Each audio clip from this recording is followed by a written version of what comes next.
The Federal Trade Commission, the FTC, is suing to block the merger of two large supermarket chains, Kroger and Albertsons. The lawsuit underscores why the concept of antitrust should be junked.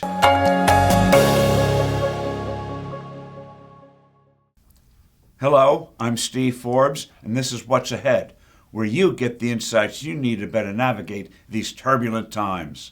The FTC won headlines when it filed a lawsuit to stop Kroger from buying Albertsons. The case goes to a court hearing in August. The agency's rationales are preposterous. It claims the combination will hurt consumers with higher prices and fewer, shoddier choices, and that it'll harm workers with lower pay and degraded working conditions.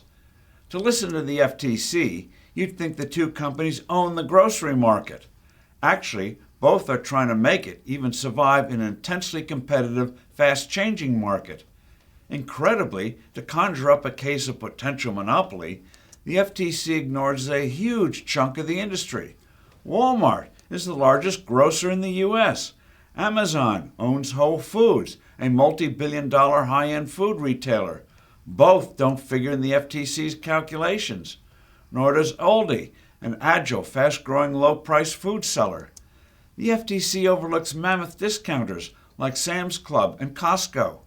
Americans are buying food and household products from an incredible array of purveyors these days, such as Target, Trader Joe's, and Dollar General.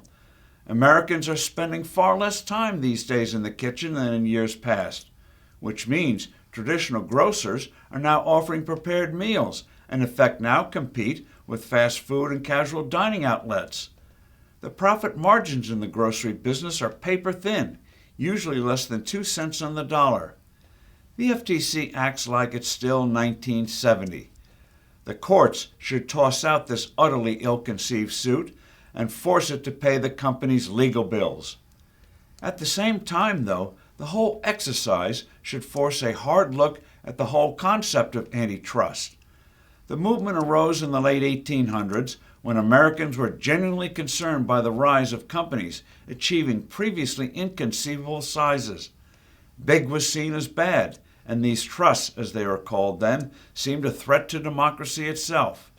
The precedent was established that the government should, in certain circumstances, break up or stop certain business combinations.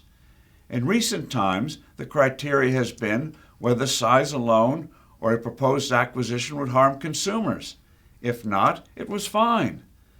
The FTC and the Justice Department's Antitrust Division have blocked or tried to block a number of mergers. For instance, the proposed takeover of troubled Sprint by JetBlue was spiked, even though they would be only the 5th largest airline in the U.S. Ditto Six Flags and Cedar Fair amusement parks.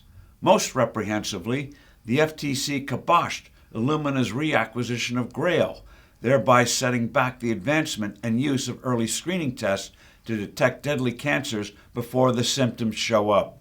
Free markets are the best busters of what appear to be monopolies. Seemingly impregnable giants like GM, IBM, Microsoft, and Walmart all eventually faced humbling competitors.